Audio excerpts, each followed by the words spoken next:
War Eagle, everybody. Welcome back to another edition of E2C Network Live, where we get together and we hang out and we talk about what's going on in the world of the Auburn family spectrum. My name is Kyle. Thank you for joining us, whether we're watching on the live here, the live stream, or the replay.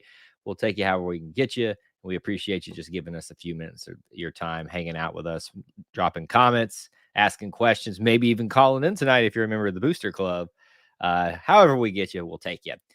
Tonight's live stream, we're going to be breaking down the Auburn versus Arkansas game, offering out some grades to each of the units, the offense, the defense, and the team as a whole for the victory of Auburn over Arkansas, 38-23.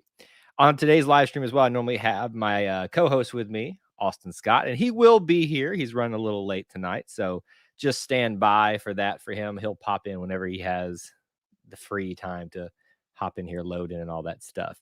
It's also a Booster Club exclusive call in tonight. So if you are a member of the Booster Club, go over to the Patreon app or the website, and there is a post there with the link that you can click to call in at any point.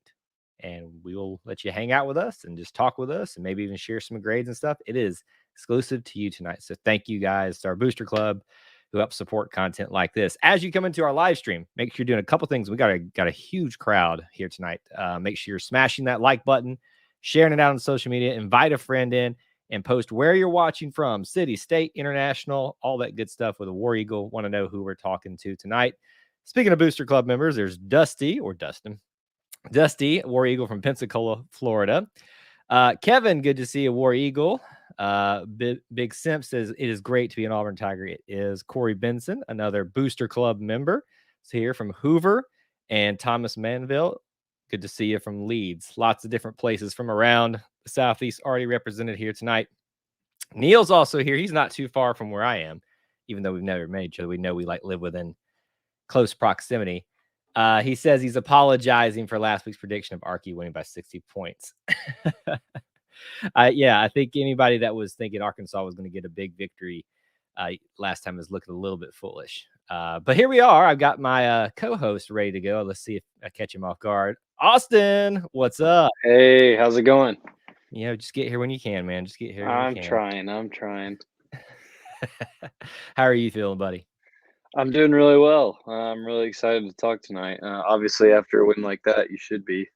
So yeah, I'm really excited to be here. Looking forward to seeing the comments from everybody, and yeah, it looks like we got a usual crew in here tonight. We had the usual crew. We got a lot of familiar. We had a good crowd already assembled. Usually, what happens, we see a lot. I like the normal people, which are I don't mean normal in a bad way, but normal people are already here, and it takes a while for everybody else to gather. And everybody's been gathering in here pretty quickly already. So Rodney's here, one of our channel members. Good to see you, man. Thanks for hanging out with us tonight from Center Point, Alabama.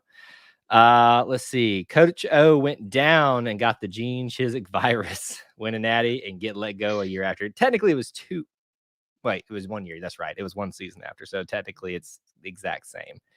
I mean, it's not Auburn versus Arkansas related, but it is big news. What do you think about that, Austin? Yeah, pretty surprising. I didn't think they'd do anything until the end of the year, like Chiz. And it's kind of weird that he's staying around through the end of the year, knowing he won't be there next year. I feel like that probably puts a little bit of a awkward position on recruiting and such like that.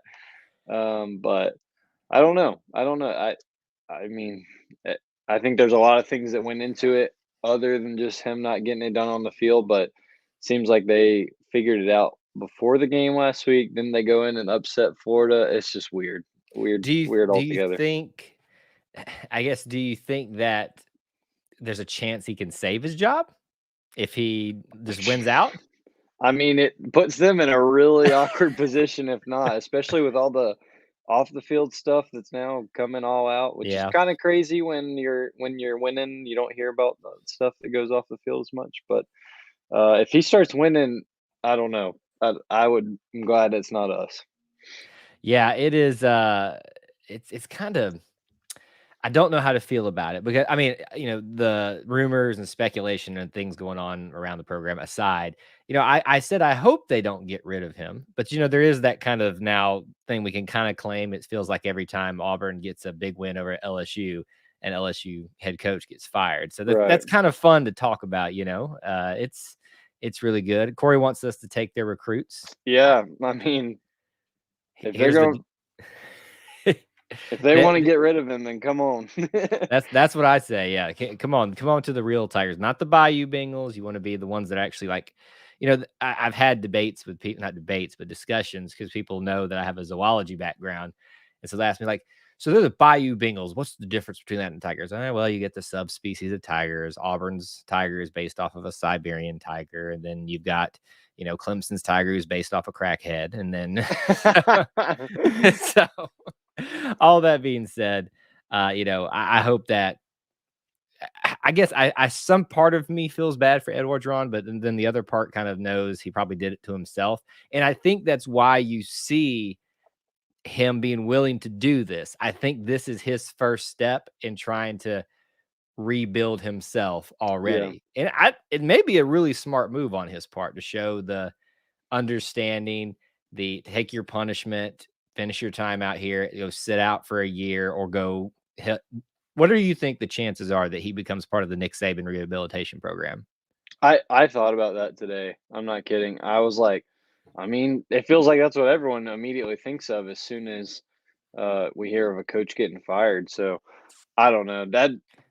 That'd be wild, especially just given how true to Louisiana he is and like in physical and voice. That would be so weird to like see him in Alabama colors, whether he's just I don't know, a coffee getter or an analyst, but I don't see that. I think someone's gonna get him like back. He's gonna go back to the West Coast or something as You like think a so? offensive line guy or something like that.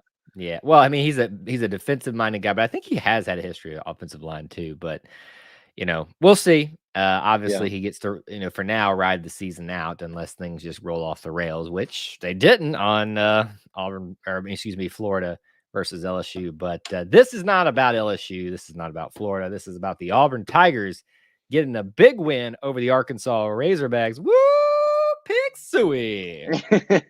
Razorbacks. That is one of the oddest, most confounding battle cries, if you can call it that. And I've watched, Texas A&M do their little voodoo, enchanting things that they do. Yeah. Yeah, it's bizarre. um, I've never seen it in like full force. Like I've seen it when they come here or when I guess like maybe at like the SEC basketball tournament or something, but like I've never been up there for a game. But it just seems so strange, especially on like kickoffs. So such a strange thing to say. yeah, like I don't see how that gets you revved up, Right. like, LSU doing their weird little up and down hand waving thing. But it's to a beat, so I can see how Yeah. like that gets you going. Nobody understands Texas A&M. Everybody's got their weird little things. Like to get hyped up, South Carolina starts a rooster crowing. I mean, like Yeah. people make fun of us for having two mascots, but like, have y'all seen some of the mascots and the battle cries and the things that y'all do to get revved up? And you want to make fun of us? At least we That's got right. two cool ones, even though one of them's only a true mascot. That's right. Big Simp's got a big take here. Harsin is Pat Dye 2.0. He's no nonsense. If you're not practicing well, he's not going to put you on the field. I love this. Unlike Gus, he had his favorite cigars. Now I'm going to disagree with you a little bit there, Big Simp. And I do want to encourage, and I'm not picking on you, Big Simp. Let's stop trying to take shots at Gus and when we're trying to compliment Harsin. If we want to move on from Gus, let's move on from Gus. Let's not even bring him up anymore unless like 10 years down the road we come back to honor the 2013. I know that's not 10 years, but you get my point there. Whenever he comes back to be honored for that season, because that was an incredible season, it will happen at some point. Let's leave the whole Gus, we got to take shots at him left and right down. We're better than that. And again, I'm not picking on you, Big Sam, because you're not the only one that's made stuff like that. But we do have a great coach, and let's just leave it at that. Harsin equals consistency. Maybe it's early to say consistency yet, but right now it looks really good. So I guess before we get into breakdown and grades, like, what do you take away, Austin, from this game in Fayetteville, Arkansas? Like, what's your big thing that you walk away from a victory over the Hogs with? Yeah, my big thing, I think you kind of got to see it all come together for the first time. What Harson and Bobo and Mason want to do, not perfectly by any means, but I think you saw all of it. Their plan kind of come together for the first time, kind of all manifest in one game. I mean, we'll talk about it, but I thought the offense had a really good day. Yep. I think the defense struggled at points, but we saw adjustments still. And yeah, I mean, to go on the road, it's still hard for me to say we went on the road and beat a ranked team because it was Arkansas, given their recent history. But we did, and they've had some good wins this year over teams that a lot of people would have said are better than Auburn. So I think you saw just a level-headedness from the team.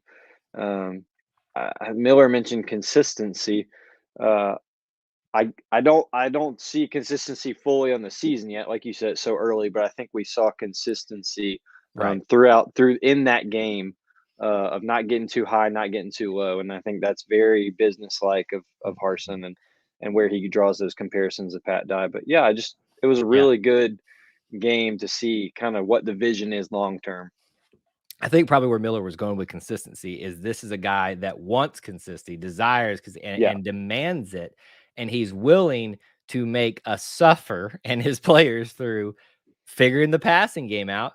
Which I think the buzzword is it got figured out this game, and I wouldn't say that it's figured out, but you yeah, saw the pieces that they've been trying to force. And this sounds like bad, not because the comparison that used to be made with Gus is trying to fit a square into a round hole. This wasn't the case. It was just trying to get these worn edges to fit right, right. and you saw that take place in this game. And I think it couldn't have come at a better time. I mean, imagine we're sitting here at bye week, and you came off a loss from Arkansas, and you're sitting at what would it be, four Four and and three. 4-3. Could you imagine the turmoil that would be happening right now? We would not be having fun right now on It this would chat. it would not be fun, and we wouldn't be happy either. But the social media would have lost their minds. Dusty agrees about the Pat Dye comparison. I am seeing a lot of those, and I don't know if it's just me being a little bit protective of Pat Dye, it's not wanting too many people to compare themselves to him, but I can see where those things are lining up, so to speak. And Some big shoes though. Some it big is shoes some to big fill. shoes, and maybe it's just because I'm raw because I was just at the ceremony for the unveiling, and everybody was, it wasn't a dry eye out there, but that's just me. But I see where the comparisons can be drawn. Let's see here. I liked what Harsin said about the game. He said it was just a fun game to be a part of, and I agree, except for when we were down by 3. It was a fun game to watch. But here's the great thing is the team got out in front, lost the lead, fought back, and then regained control of it again. So I think that's a great microcosm showing you what this team's capable to do at all, but on the road, that they can go to get a lead, lose it, get it back, and then pull away. So Yeah. I think that's just a great thing to kind of look at in context and take away from this. We did have someone, Big Simp was asking her how Gus's daughter's doing. From my understanding, she's doing fine, and the baby's doing fine.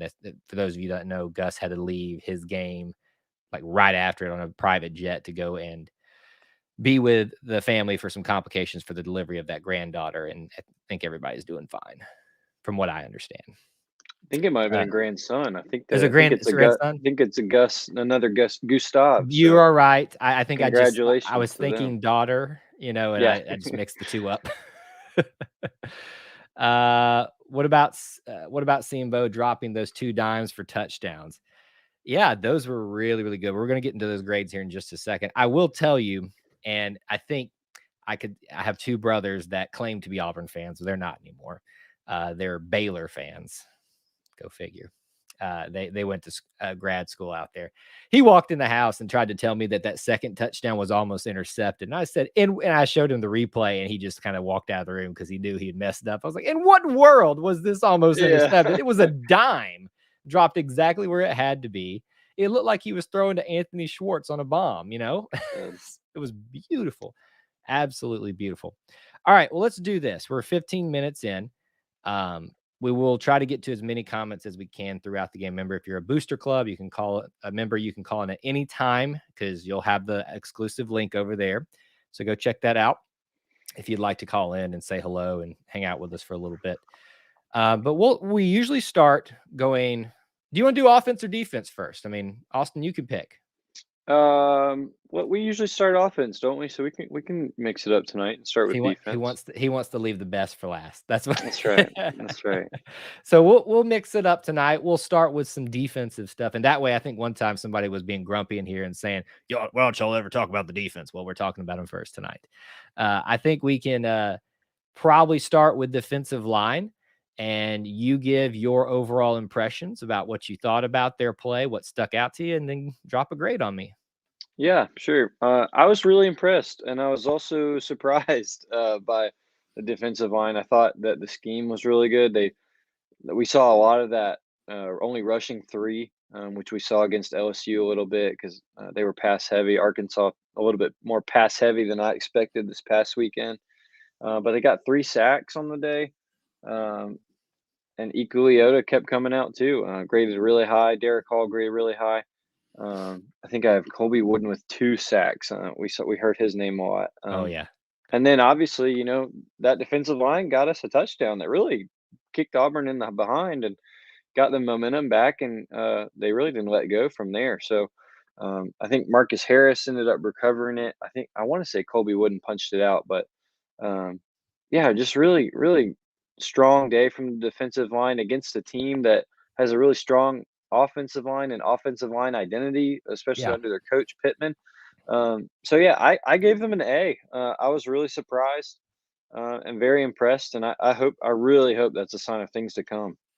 I think you've mentioned all the names that I wanted to make sure we've been. And please, viewers, right now, even if you're watching the replay, drop your grade for this particular group in right now. Some of you are already doing that because we want to get your impressions too. The story is apparently that someone called me out earlier because I didn't. Zachary Mclean. I think he got the actual fumble, but in the pile with Marcus Harris, he gave it to him. Whether, that could just be a fun story that he wanted to tell, who knows? But the fact is Marcus Harris came away with it. And, he's been a guy, workhorse down there. And to see him come away with that was just like, it was so perfect. Yeah. To see that happen to him. Colby Wooden, as you said, probably the best day in terms of stats and things like that. I'm glad you mentioned Leota because if you look at him, 3 total tackles. He's way down this list in total tackles. That's not really something to get really super excited about, but I think he was in every play. He was wrecking havoc. Every time you turned around, he was in the backfield kind of making them change direction. So I think for that reason is why he graded so high on this group. So I can recall a few times where I felt like Arkansas was kind of gashing us up the middle a little bit on the run game. So I'm going to knock them a little bit for that, but I think an A- is where I want to sit at. For that one. Let's see. Plainsman Murph, a channel members here. He says D-line did great on the stunts, but did have trouble filling the gaps. They're getting better on this week. A-. We got a B+ over here.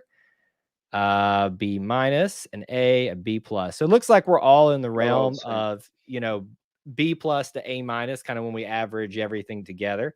I think we all recognize they haven't arrived yet, but what you saw was an extreme amount of potential.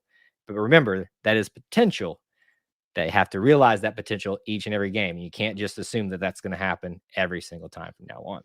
It's been so cool seeing you. We touched on Leota, but I mean, he's just come on. And he was really one of the first guys to kind of hop on the team when Harsin came on through the portal. And I was not expecting much out of him just because I think he came from Northwestern, and I was like, "What is Northwestern defense up there? Who are they?" But gosh, he's kind of carved his own role in this defensive line, and especially with TD Moultrie being out, and so to get them both on the same defensive line would be really huge. And I'm really excited about his potential. We've got him for another year. Like he's not. This is not one and done. So he's taking advantage of what he's been given. Yeah, definitely. Cam says the only complaint was too many conversions on the third down. That's more of a holistic defense complaint. And yes, that was a little bit of a problem. And you wonder, had some of those not happened as often, this thing could have been over so much, sooner than that. Linebackers. Again, I feel like, and this is just my personal opinion, this is a unit that you don't want to talk about a lot because that means there's things happening that shouldn't be. But Zachary Mclean, he's back where he should be. 15 total tackles on the day. My goodness. He is. How did he not win linebacker of the SEC last year? Yeah. Like how? Like he's, and it's not like it was a flash in the pan thing. He's doing it again. He had one bad game last week, and we saw it was playing the number 1 team in the land in Georgia. Now 2 at the time, but number 1 then. Or I mixed that up, but you get what I'm saying. Let's see here. Chandler Wooten right behind him with 9 total tackles. Awesome there for him. And then you got a couple of, hybrid players that you could count in the linebacker position as well. But overall, I think the linebackers did exactly what they were supposed to do. I think you can fault them a little bit for not picking up some of those runs up the middle. Yeah. So from that area, I feel like an A- again is appropriate, where there was a lot of bending, but no breaking too often from both of these units. So I feel it's comfortable for me to give an A-. Everybody else can start their grades, but what do you think? Yep, I wrote A- too for a lot of the reasons you said. Just those small things that we know they're capable of, but I think Arkansas just beat them in a couple areas on running, and I don't know what the explanation for that is, but I mean between almost 25 tackles between the 2 starting linebackers, that's really big in what you ask of them, and so really hoped we'd see Owen Papo this week. I think maybe after a bye week, give him some extra rest. Maybe he'll be ready for Ole Miss. But I feel very confident in how Chandler Wooten has done as a linebacker, stepping in, getting some real playing time. So yeah, A- for me for the linebacker crew. Really, really pleased. Yeah, I think I'm trying to not be, super positive about everything just because this was such a feel good weekend. And so I Yeah, think that is probably affecting me a little. I think there are some clear areas where there's still some things that need to be cleaned up on both of those units. But on the road and all the criticism in the world, especially after that Georgia game, because they had built this storyline that they can respond great in the second half, and they just didn't do it that well against Georgia. Granted, it was the best team in the land.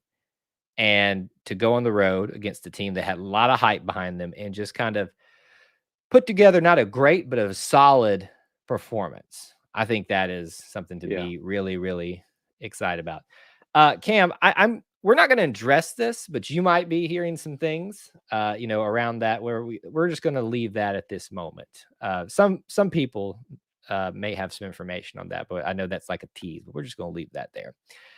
We need Papo for November. Here's the beautiful thing about this. You're seeing the linebackers without Owen Papo doing their jobs, but making noise too. The yeah, fact that Chandler Wooten's come back and made a big difference is why we're not hurting so bad at that position. So, listen, I want Owen back as much as the next guy, but we are doing just fine right now without him. I'm not saying we don't need him. Please don't hear me on that. Let's move on to the rest of the defensive backs. What say you? Your thoughts, your impressions, and your grade, Mr. Austin? yeah. This was the portion of the defense that I was least impressed by. Only at a B, so I'll go ahead and knock my grade out of the way. Only at a B. But we talked about the 3rd and longs. I'm putting that on them because I mean, my goodness, at over 10 yards, maybe 4 or 5 times, and they felt confident. I only had them as giving up. Treylon Burks had 109 yards, 2 touchdowns, and the rest was pretty much in check. But just that group has to buck up and get off the field. I thought Roger played great. Definitely had 3 pass breakups. He might have gotten away with the flag, but it's okay because Lord knows we've had our fair share of those as well. So I feel good about the DBs, but I was hoping for a little bit better performance. I was really surprised Arkansas threw as much as they did. I thought that they should have run their quarterback a lot more. I thought they could have run their quarterback a lot more, but they didn't. They chose to air it out. So I gave the secondary a B. Yeah. So let's look at passing numbers here. 228 for Arkansas in this game. 21 completions, 35 attempts, 6.5 yards per carry. You know, I don't know if it was an Arkansas fan that made the comment. Probably was one of our videos earlier this week, and saying if Arkansas had clearly tried to focus more on KJ Jefferson running, and that's why they lost the game. And I'm like, well, maybe, but you know, they obviously thought they were going to have a little bit more success doing that, even against a somewhat at times beleaguered defensive back unit against Auburn. Here's the thing that you don't do: you don't throw to Roger McCreary Island. I don't care if it's a if it's a potential penalty or not. Don't throw over that man's way. Do not do it. Don't come over to Roger McCreary Island. He is one of the more, and hear me on this when I say this, because I know this is kind of stepping out a bit and, you know, trying to make him, I got on, you know, saying don't compare people to Pat Dye, but you can make at least like certain assumptions, say, it kind of feels this way. Yeah. This kind of feels like Carlos Rogers. I'm just saying, you know, I can't think Noah. I think Igbenogany. I think he was kind of the surprise defensive back. I think his extreme athleticism is what launched him into the first round, along with being a solid defensive back. Roger, you know, when I look at Roger and I watch him play, I don't see, he's way better than me, obviously, extreme athleticism, but I see a guy that knows exactly what he's supposed to do, where he's supposed to be, and to put himself in a position so even when there's a chance to be called a penalty on him, it doesn't happen, because he's developed this reputation of, you don't throw to me ever and get much success. He is an absolute beast. Cam says he thinks Kaufman needs to play safety a little more on the third downs for Smoke. But we do need to give some props to Smoke, because he came back in the second quarter and it instantly made an impact. It's no secret that his strength is probably in the run game and blitzing and stuff like that, but he still is a very good defensive back. And there's a lot of teams that would want him. So be careful with some of the criticism. But I agree. You know, there's probably some guys that are more suited for certain situations. And Kaufman was a guy that we thought we were going to see a lot more this season than we haven't, outside of special teams and certain situations on defensively. But, you know, as time goes on, they'll earn more. I guess for a grade for me, maybe I'm just being too generous. I'm going to knock it down a little bit just so it doesn't feel like I'm being a homer. I'm going to say C+ too, even though, you know, you look at these numbers, it's not that great for them passing and stuff like that, like 238. I know, but I'll say C+ because I think our expectations still are so low, and you're wanting to see much more from them overall. At least somebody agrees with me for the Carlos Rogers comparison. I know it's a bit of a step out, but he is, man. I remember when Roger got here and he got the start, I think, as a sophomore, and I was like, man, we must be really struggling at that side. And now you understand why he is that good. All right, so we've done defensive line, linebackers, and the defensive backs. As an overall defensive grade, obviously you can factor all that in. Everybody gets your overall defensive grades in right now. Austin, what do you think? Any other final thoughts about the defense, players you want to call out? But I want your overall grade. Not too much. You know, we really picked on Nehemiah Pritchett last week. Didn't hear his name a whole lot this week. Thought he rebounded really well. I was impressed with the defense. I really didn't think it was going to end up very positive after the first half there, and beginning of the second half looked like we were gasping for air for a little while. But I'll give him a B+ overall for the entire defense. B+ overall. I think B- is where I want to sit at, and I know that's me saying I just gave two A- and then a C+, so it feels like, you know, when you average those out, it should be higher than that.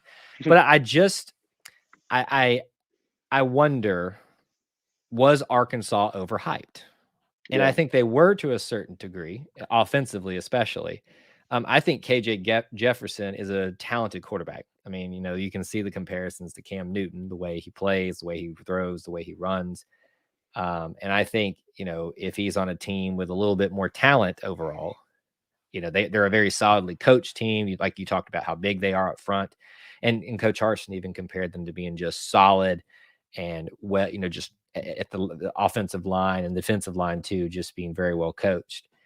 And I think if they had a little bit more talent, what could KJ have done, Right. with that? And they had some bigger tight ends too that, could give people fits. But overall, I don't think we could get too much complaints from the defense here. They got the job done. They bent at times, but they did not break. And we'll hope they can continue, because it's going to be an offense in 2 weeks that's going to be real hard to not break Yes. on. Yes, it will. Especially with a Heisman candidate. We haven't even talked about that game. Maybe we'll do that at the end if we have some times, because that's wow, that was some interesting things there. All right, offense. Let's keep them in suspense. Let's save quarterbacks for last. Right. I don't know that we can do that fairly, because I think the quarterback informs everybody else so much, and so it's probably fair that we do the quarterback first. Obviously, only Bo Nix got to play in this game, and rightfully so. I want to start out with this question before we get into grades and thoughts. Was this Bo Nix's best game ever? I think it was. Why? I think it was his best game just because of the composure. How many times have we seen fans, myself included at times, we've talked about on this chat, just beg him to sit in the pocket, and he did what was asked of him. Besides, I'm putting stats aside for now. I think it was his best game as a quarterback, as the starting quarterback for Auburn, because he trusted the rest of his team in most ways that I haven't seen from him, which shows maturity to me, and it shows just him growing up and taking on the task of a leader. I thought he stayed in the pocket way more than I've seen him when he needed to, and trust his receivers. I don't remember what it ended up being, but we saw how many receivers he had a completion to in the first quarter was like 9 or 10. Yeah. Spreading the ball around. I think it was his best game. It doesn't hurt that he was 21 and 26 with 292 yards and 42 yards on the ground. That's a heck of a day. And Bo likes playing Arkansas, and he likes playing Ole Miss too. We'll get there. But I really thought it was maybe not. I'm going to backtrack. I don't know if it was his best game ever. I think it is absolutely up there in his top 3. I don't really know what his 3 would be. I'm just saying I think it was his top 3, and he looked like he just matured on the field. Yeah, I think I forget who it was. Neil says 2019 Bama was his best game. That's been so far away, now it's kind of hard to think back to that. I think a case could be made for his very first game on a neutral site as a freshman against Oregon and that good team that they had. That's up there as well. I don't know if it's just the opponent that makes me feel like this wasn't his best game ever, but I would say you put this in as definitely in his top 5, maybe his top 3 in terms of being complete, well-rounded, and very few mistakes. I mean, here's the other question I want to ask of you, because this is a healthy debate that I've had with a lot of people. That interception, was that Bo underthrowing the ball? Was that a wide receiver not running the correct route, or not the wide receiver's fault in some way? Or is that a poor decision scheme-wise to put us in that position at that point? What do you think? Yeah, it's a good question, and one we can all argue about. But I think it was probably underthrown just a tad. Didn't give. I don't even know who it was, to be honest with you. Capers, do you know, Kyle? I'm trying to think. It feels Out right, there but on the I can't remember. It was definitely one of the guys we normally put it wide out. Sure. And he I would match that. don't think he really gave him too much of a chance. I also think it was pretty good coverage. Um, the decision making I don't like is I think he could have taken off and ran. But at the same time, we've asked him to stay in the pocket when it's clean. It was clean. For me, it ended up just being a long punt, and I'm okay with that. But I think honestly, more than anything, for me, it was good coverage. Looking back on the replay, it didn't look like anyone else was open. His best shot to get that first down is to take off and run. So I wasn't too upset about the pick, but more than anything, I'm giving credit to the Arkansas defensive back.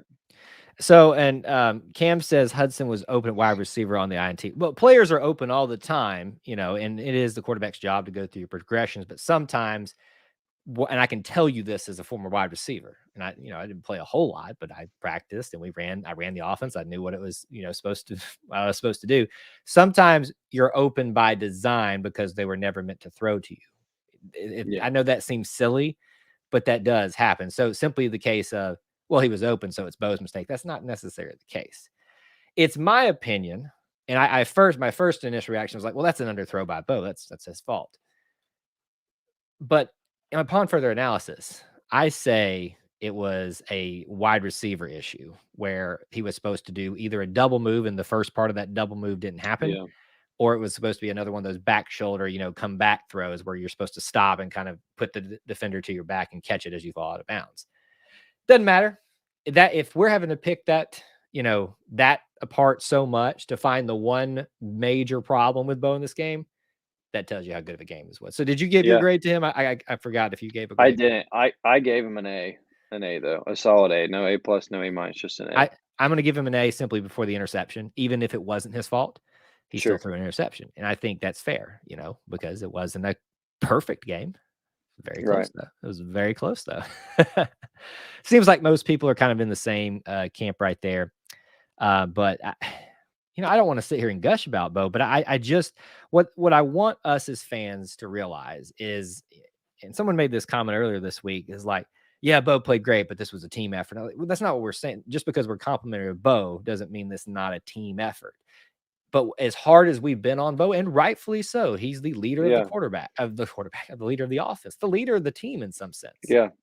You should get most of the criticism, but you need to be just as willing to jump on that bandwagon and toot his horn when you get the opportunity, especially for a game like this. I'm coming back with it's a team effort. If he has a bad game, then that's my new thing. Thanks, Kyle. I'm gonna use that.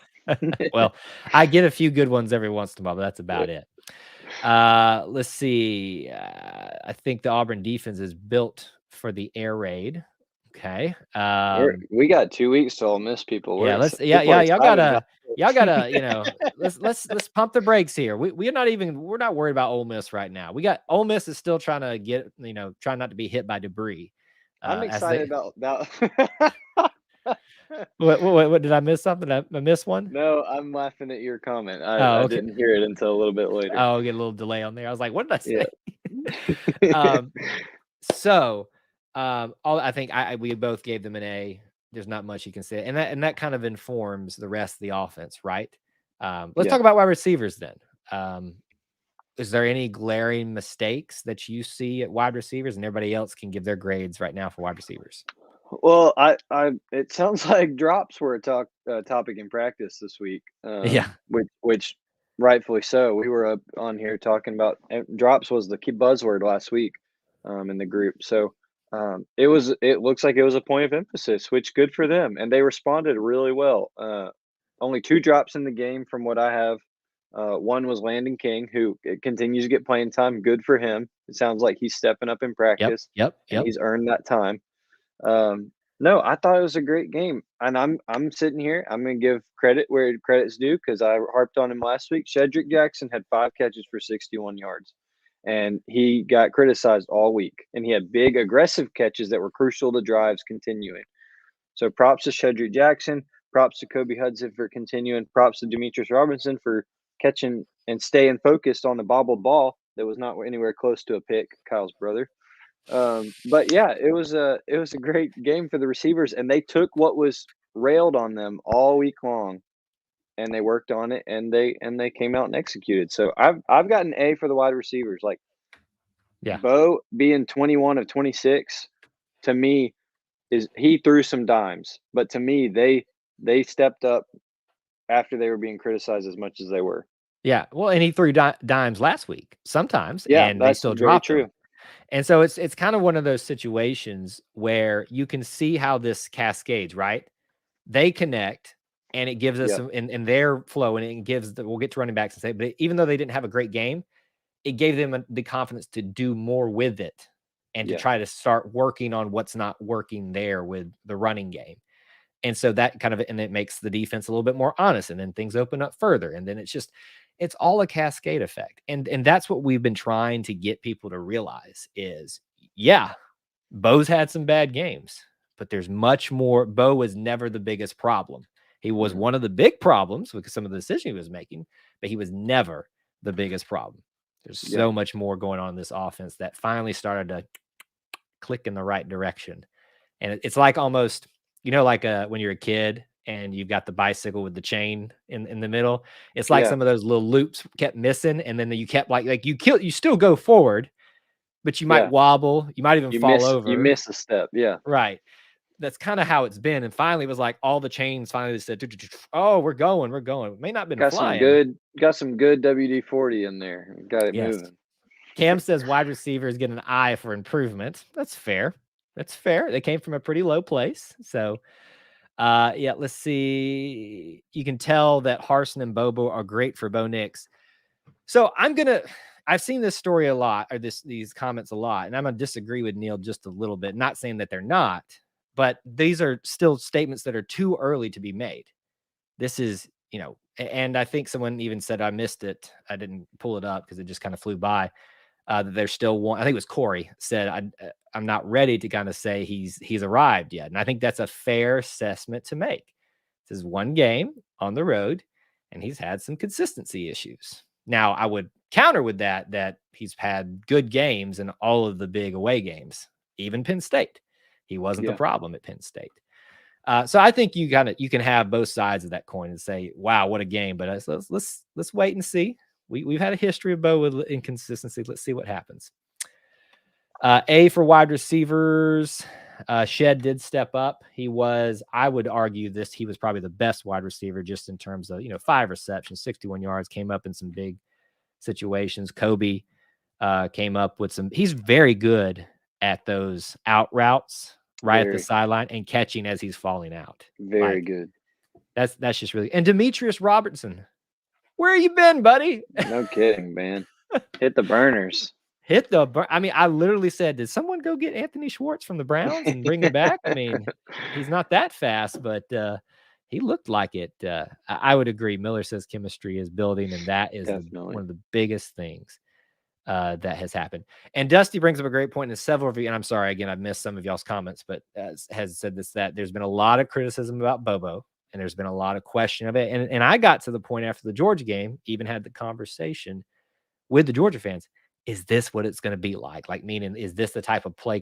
And I didn't mean, is it going to be this bad always? But he said, no, this is what he likes to do. He likes to be like a 2/3 pass and then a 1/3 run. And you need to decide if you're going to like that. And I said, I don't know if I like that. But when it works, it works. Yeah. And it worked this time. Let's see. I know we don't want to talk about Ole Miss, but Neil talked with Ole Miss buddies. Said rumor about Carroll being benched and how Kiffin is trying to get that Oklahoma quarterback. Interesting. Let's see here. Coach Keesaw was the main thing for me. Shed was running bubble and go routes, no more. Yeah, I don't know that he was necessarily just running those. And I think Coach Keesaw, it's still too early to say he's the turning point for this. We don't necessarily know that, but I think it's starting to be harder and harder to make a case that the right decision wasn't made back on Georgia right after Georgia State, which we were all shocked with, which we all were questioning, which we all were a little upset with. I think a lot of us to some degree. But the story is starting to shape that he made the right decision. And if he's to credit for the drops, then yes, he is a main help. So but I think that's going to be, like Kyle, I think you were alluding to before I cut you off, that's going to be a long term. We're going to have to see over the course of the next few games and consistency that we continue to improve. So, did you give your grade? I'm sorry, we talked about a lot there. I gave him an A. Yep.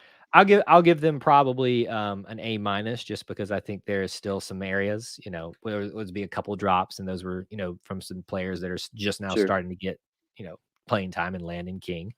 Like seeing him out there.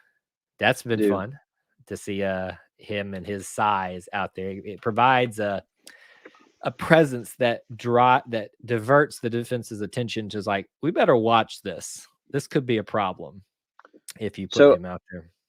I have him officially listed on Auburn's roster as a tight end. Yep. Do you think? But he's been lining up in the slot. I think Yep. probably because he's only had a few months in a collegiate weight room. Mhm. But are you counting him as a wide receiver? Or you think he gets moved to wide receiver? I'm kind of throwing. First of all, let me say this: I'm kind of throwing tight ends in there because they're such a diverse position where a Pass lot of catcher. blocking, a lot of pass catching. I kind of throwing them all together. Let me answer your question with a question. What would you count CJ Uzama as? Tight end. See, I think they are one and the same. I think their Really? size, blocking ability, but yet their hands, for the most part, Landon had one drop. Their ability to be a pretty formidable size-wise wide receiver, Yeah. especially in the slot. There's a lot of we're talking about comparisons tonight. I think the comparisons are obvious. And look at CJ, what he's doing with the Bengals now. He's not their best wide receiver, but he's Yeah. a big target that they can't miss sometimes. And he scores a few touchdowns every year. So Yeah. I see a lot of comparisons there. I would say he's still a tight end, and just like CJ was still a tight end. But it's hard to argue when you see what he can do being utilized as a wide receiver and put out a Definitely. little bit more in the slot. I like it. That's all I know. Yeah. Sure. Peguig's also getting to see some time out there at offense again. Hey, listen, just put the man out there. He does Big boy. football. He is a big boy with some just God-given talent. Put the man out there. Let's talk about offensive line. Another unit that we have been, especially myself, have been very critical of, and still wanting to see improve a lot. I'll start off and say, want to go ahead and give them their just desserts about pass blocking. Bo was hurried, I think, twice, maybe. I think that on the official stats is I had one, but yeah. one. I thought I heard someone today talk about two. So we're gonna say 1 to 2. Yep. No sacks, right? Right. No sack. And can you remember how many plays can you remember where Bo had to like just scramble for his life? Can you remember any? I don't remember any. I don't hardly remember any scrambles from Bo unless it was designed. Right. Like we're not talking about rollouts and then he had to kind of None. be a little No. creative. So pass blocking, if we're going to just break that down, I'm giving them an A. I'm not going Absolutely. to say it was a perfect game, but I'm giving them A. So everybody, you can drop your grades for offensive line now too. Run blocking.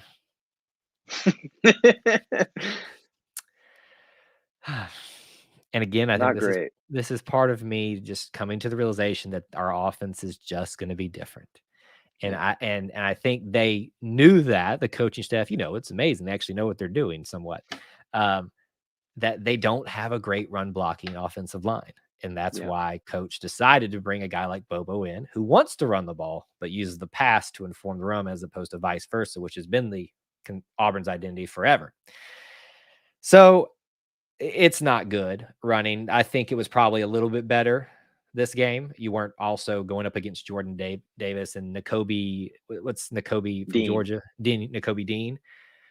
So if you factor those two things together, I think the offensive line gets like a B minus, just because they had a great game pass blocking.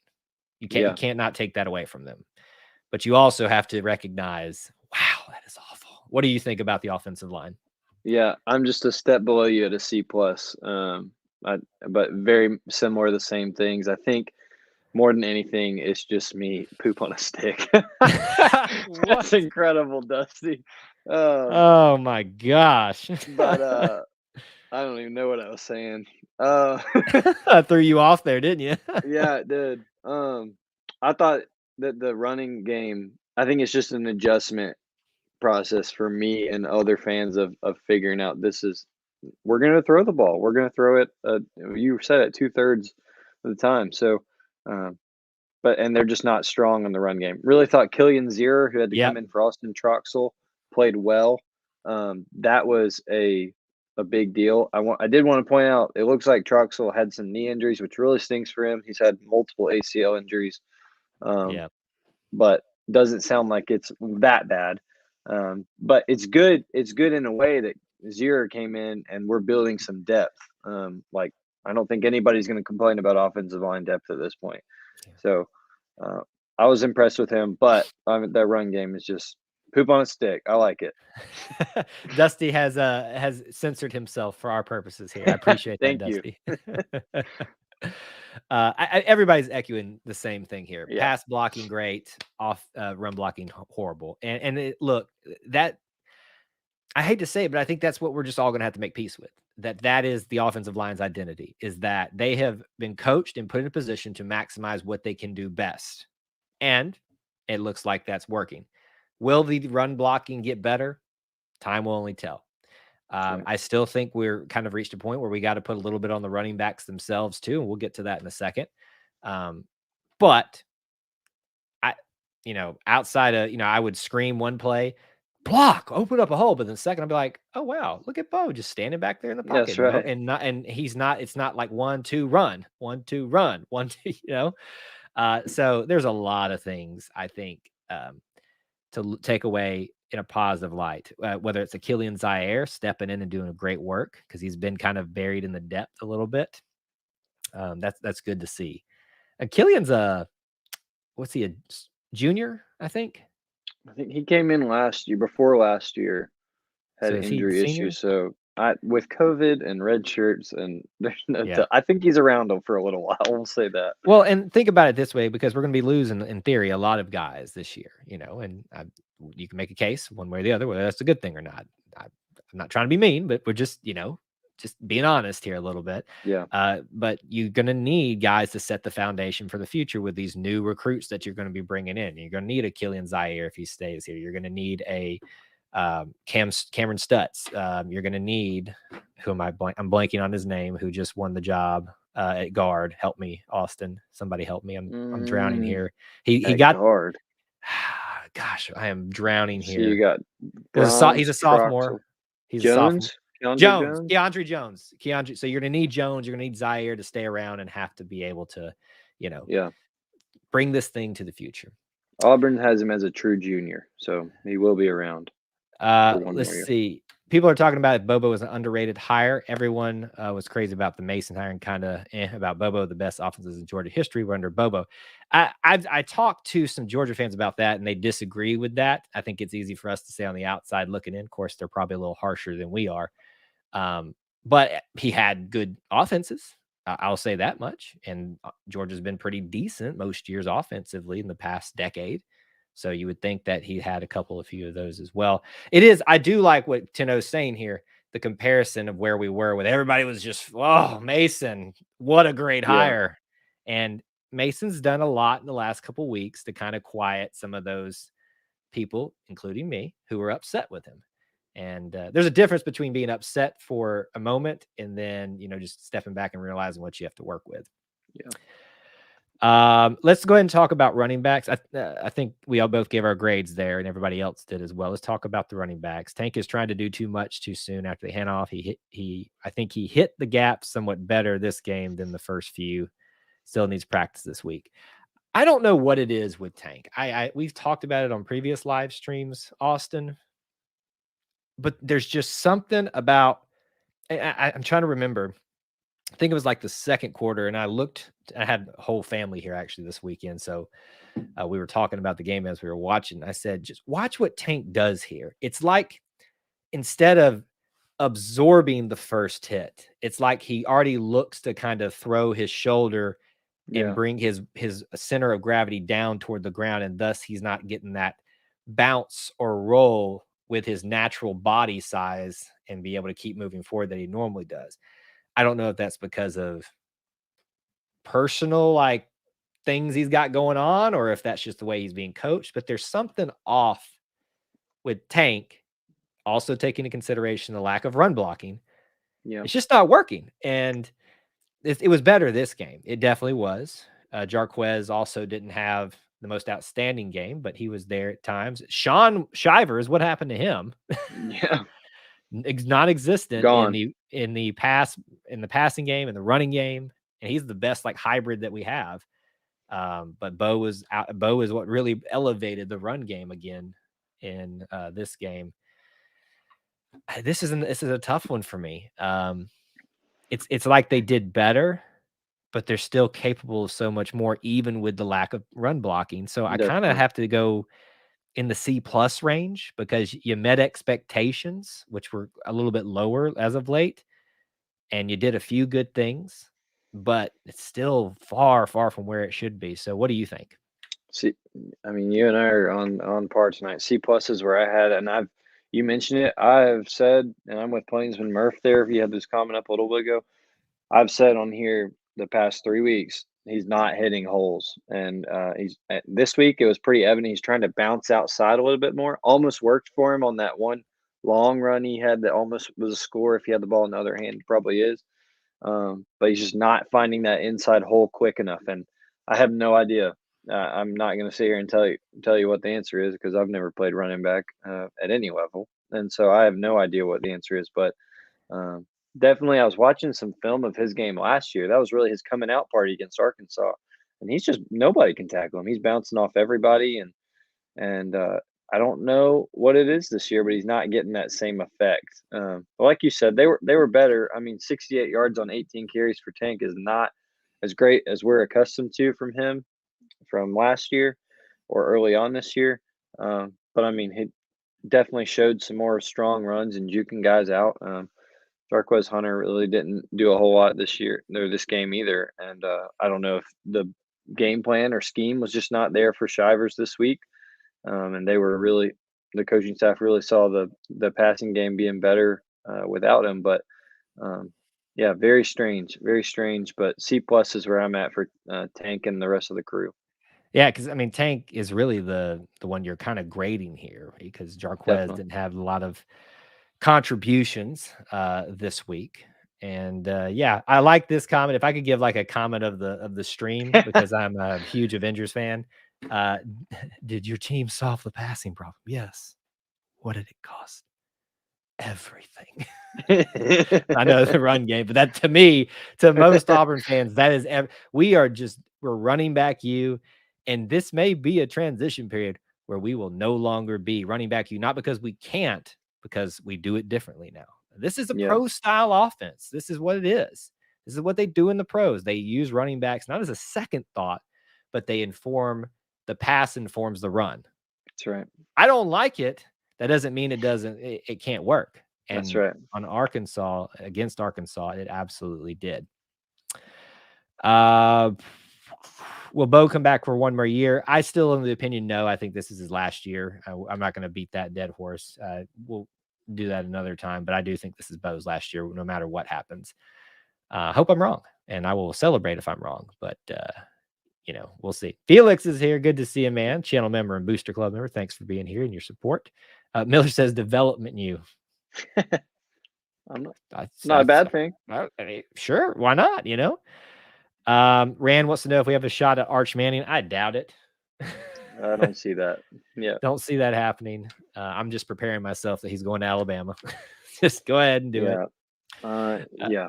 Go Just go ahead. somewhere not in the SEC. Yeah. This is such a weird name. Stankopotamus. Ugh, I mean, Shankopotamus. Shankopotamus, not stank. Shankopotamus. I'm sure Harsin will pound the rock when necessary, and he did in this game. He did it where it was needed, and when it was looked like it was going to be opened up a little bit more. This when we say that it's costing us the running game. We're being a little facetious with that, but it's new. It's different. It's not. It makes you a little uncomfortable. It doesn't mean it's necessarily a bad thing. Change sometimes makes us uncomfortable. All right, some people are already ready to do that. Let's talk about special teams. Not a lot to talk about here. No. Carlson was, 1 for 1 and all his extra points. Yeah. I think this was overall Oscar Chapman's second best in terms of yardage average on his punts. There was one punt return, I think is what it was, and it didn't really hardly go anywhere. Yeah. And there were no other issues or big things on that. I mean, how do you grade him out, Austin? I had him in A. We not much to talk about, which is what you want from your special teams unit. I think Oscar Chapman's having a really good year. Right. I think, uh, just like I said, you don't want to be talking about your punter other than wow, that guy can kick it, and that's what you want. So, um, there's been times where I've been like, gosh, we have no punter, and it is so annoying because we're just it doesn't matter if we go for it or not. They're getting good field position, but Oscar Chapman's doing his job, and I like him a lot. But Yeah. nothing crazy that can knock them down for me. So I really thought it was an A day for them. Yeah, I think an A is fine because you've got, and what did everybody else think? You post that now. I think you need something outstanding, like a punt block or, like, well, how about this? The outstanding play was Oscar Chapman putting the offense in a position with that punt he had and the roll, and obviously the special teams to go get it, to where they could get the fumble touchdown in the end zone. So that's your probably outstanding play of the game, special teams wise. But there's nothing like super wow about it. There wasn't a 55-yard kick. There was, all this stuff. So it's an A. It wasn't like the problem is they've set such a high precedent this season. That's right. That it's hard to get an A+ now That's right. without that. We got A+, we got A's. I think that's basically everybody was offering up their grades. Let's see. Kyle's been coaching up the kicker, so I'll give them an A+. Hey, you laugh. I was a kicker in high school, and I was the only one that was 100%, 1 for 1. There you go. I think in school history, I did extra points. We didn't really kick a lot of. I was not a distance kicker. I was an accuracy kicker. Clearly, 1 for 1. But I was. It's funny you mentioned that because my high school just reached out. They want to have an alumni game. I don't think that means tackling because I'm sure some of us would fall apart. But I said, if that means I get to kick field goals, sign me up. I will start going to practice today. And I can tell you, you talk about Shankopotamus. That's what my name's going to be when I start practicing again. Yeah. There you go. Shankopotamus. B+ because Arkansas got a kick return to the 45. Yeah. But those happen every once in a while. I think so how about this? You take that and the outstanding punt that basically set up, it kind of interchanges and nixes each other. And so it's kind of what we were just saying, an A game. For the most part, everybody did their jobs. You think Tank was hurt? That's just been the thing that we've all been talking. It's been asked of Coach Harsin. Of course, he's not going to tell you if he is hurt. There's just something that's a little bit off. I don't know. Kowalski, good to see you, man. Yeah, we talked about Landon King. He dropped the ball, but still a great talent. So we've talked a lot about everything. So overall, Austin, how about this? Everybody now in the chat, your overall grade for the team. What say you in kicking in offense, defense, special teams? What do you got? I got B+. I mean, that's a big road win for Auburn. I think I read last time Auburn won on the road by 15 points or more. Do you know, Kyle? Give me a guess. Hold on. Let me think. On the road, ranked team. Okay, I was about to say. That should be recent. Ranked team on the road by 15 points. Last time it happened, it wasn't Georgia. It wasn't LSU. It wasn't Alabama. Ole Miss, not 2015. Nope, further back, way further back. Really? We looking like the 2000s, like 2005-ish. 2004. 2004. Who was that? Auburn beat Tennessee on the road 34-10. That's the last time they beat a ranked team by more than 15 points. Are you kidding me? No. Blew my mind. Wow. So that's a really big thing. That's a big deal. And I'm super stoked about it. I hope that's a sign of things to come. And I'm trying to suppress my excitement because it's Arkansas, but it's really, really big. So I gave the whole team a B+ on a really stand up performance, especially coming after a really tough test last week against Georgia. They responded well. All units responded well. So B+ for me. I'm going to probably say B because I think I've seen a lot of potential. But there was a lot of good things there. I think B is above expectations, and it definitely was that. Now, I think there's some people already jumping on Justin. Let me go ahead. Justin, there are a few Georgia fans out there that are reasonable and actually kind of kind. Justin's one of them. So everybody don't jump on Justin. Good to see you, man. Thank you here. I appreciate you being here. He even said earlier today in one of the other videos he commented on and said that he is very excited to see what we could potentially do against Alabama. He might be setting us up for a disappointment, making us think we're there yet. But hey, listen, if you think based off of what Auburn has shown this year in potential-wise, that they don't have a shot at winning the rest of their games, then you haven't been paying attention. Do they have a shot to lose all of them? Absolutely, too. But that's the crazy thing about a transition year. Nothing's set in stone. Nothing's figured out. You're not talking about a Georgia team that's had their coach, their system run through for what, 6 years now, it feels like at this point. Right. I know, because Kirby got there the year after Gus, so he'd be at year 7, I think. Justin can answer that for us. Pretty sure. But yes, you're not talking about that's two different teams. If Kirby wasn't putting together this type of team, he would be gone already. So it's going to be a little bit a time before we can actually, say that we've reached that pinnacle there. Miller says we'll see Georgia on December 4th. Maybe. Still in the cards. Yeah, it is in the cards, but I don't know about that. Thomas, that is 6 in a row against Arkansas. 6 in a row. We own the state of Arkansas, and we have for a long time. Last thing that I want to say, Arkansas fans, let it go. Let it go. Yeah. Just I know there's probably plenty of you that are watching this after the fact that are just going to be dropping in the comments like you normally do when people that are being sore losers. Losers make excuses. Winners take advantage of every opportunity. If you were good enough, those things that didn't go your way that may have been a little unfair wouldn't have bothered you. And I would say the same for Auburn, right? We can talk honestly and say, yeah, that sucked. That probably put us a little bit of a deficit. We could have made that case against Georgia. Some of the calls we didn't get against Georgia probably weren't going to change the ultimate outcome of the game, but it would have made it a little bit interesting and maybe made it more a more opportunity for Auburn to do something. Y'all weren't, but Arkansas was not the better team, and they were a little overhyped. That's kind of what I take away. Is that anything I said unfair towards Arkansas, Austin? I don't think so. And I think I was talking to a buddy of mine, and it's still Arkansas has been in the SEC. I guess like almost 30 years now, and it never has really felt like they have their rival, like their true rival that they can kind of go to hands with, and have kind of tried to pick in different people. And I think Auburn's just that right now, just taking little things to kind of start something. And granted, they've had a lot of history. Gus and Bielema used to trade qualms of each other over hurry up, no huddle, all that, and all the stuff from last year.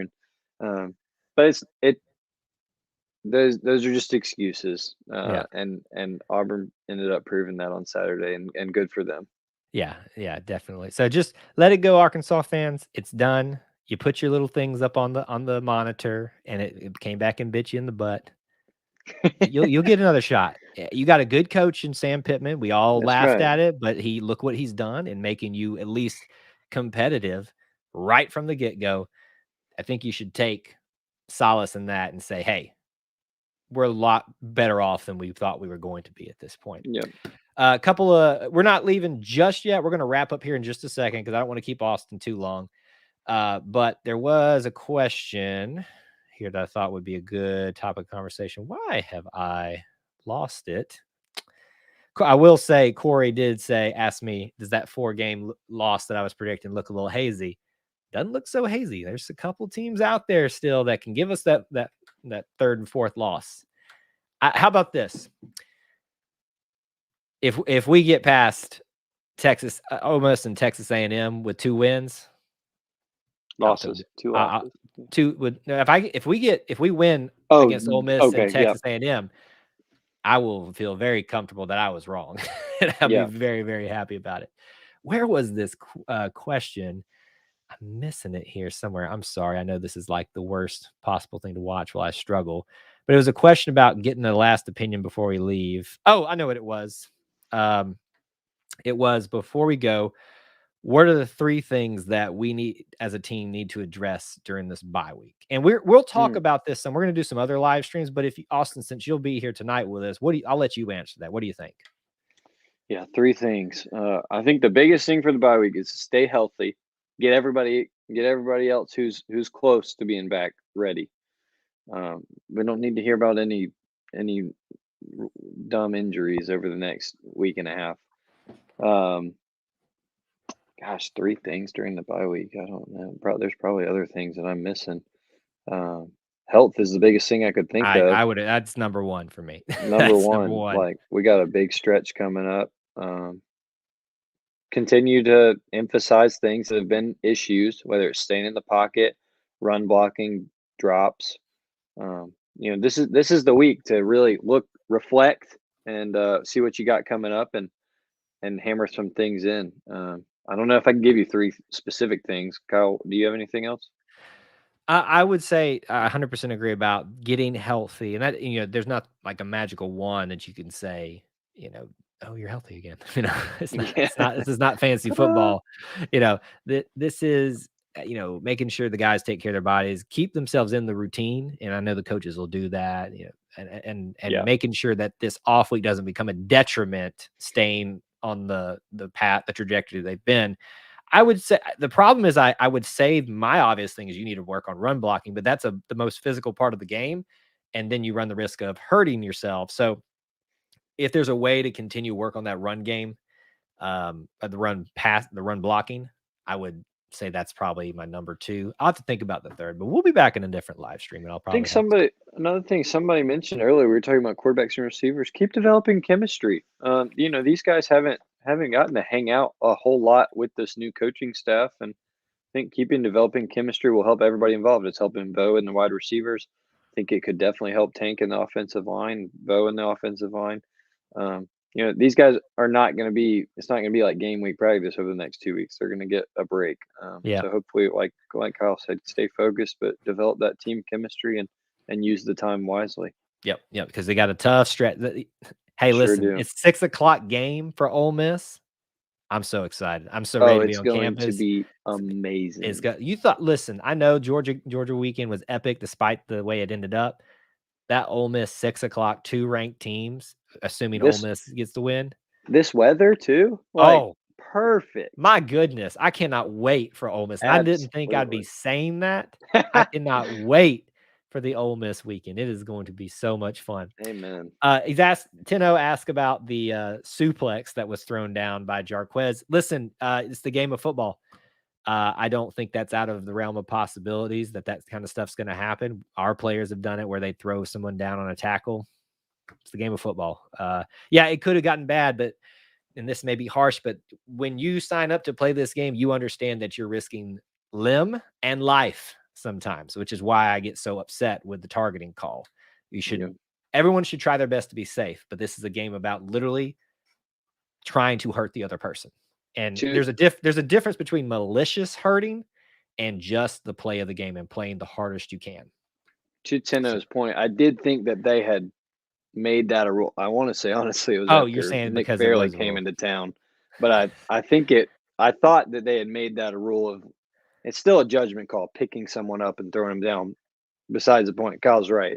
It's a physical game, but I think that they did make that a penalty, but I never saw anyone answer for it. So yeah, it's like I said, it is part of the game, but hopefully when you play it, that everyone goes out. If everyone plays their full, to their fullest, you're usually going to cancel each other out.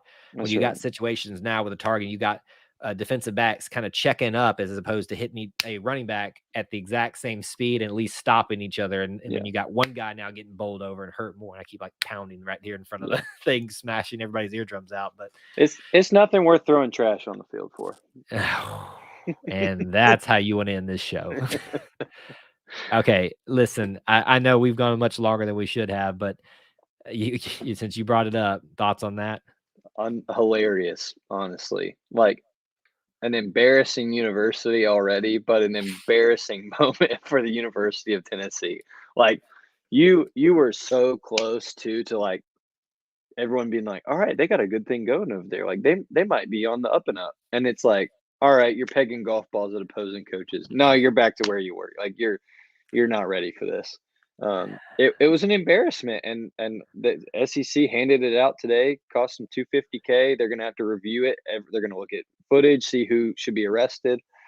Everything that they're getting, they deserve. You can't do that. That is not okay. I don't really have much to add. I will say this.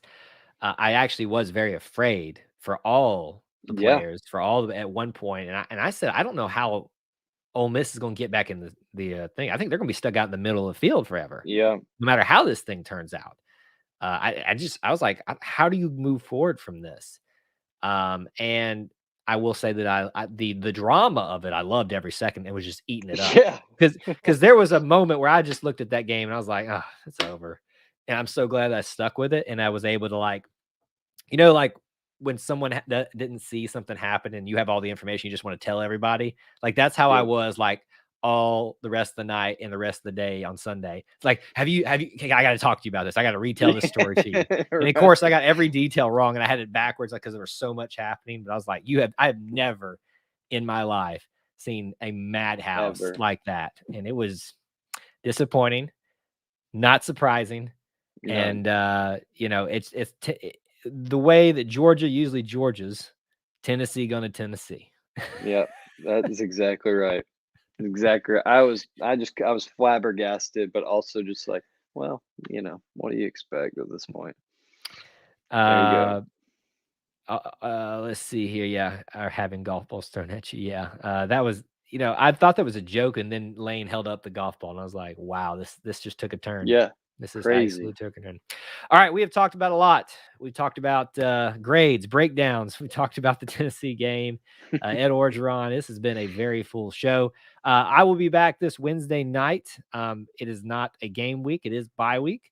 So it could be just kind of an open-ended discussion. We'll probably be talking about some things with the bye week and overall discussion, but it is a open mic night, so anybody can call in and say hello, ask comments, make derogatory rebuttal, and just come hang out with me over there. So I hope that you'll be back Wednesday night at 8 p.m. Eastern time.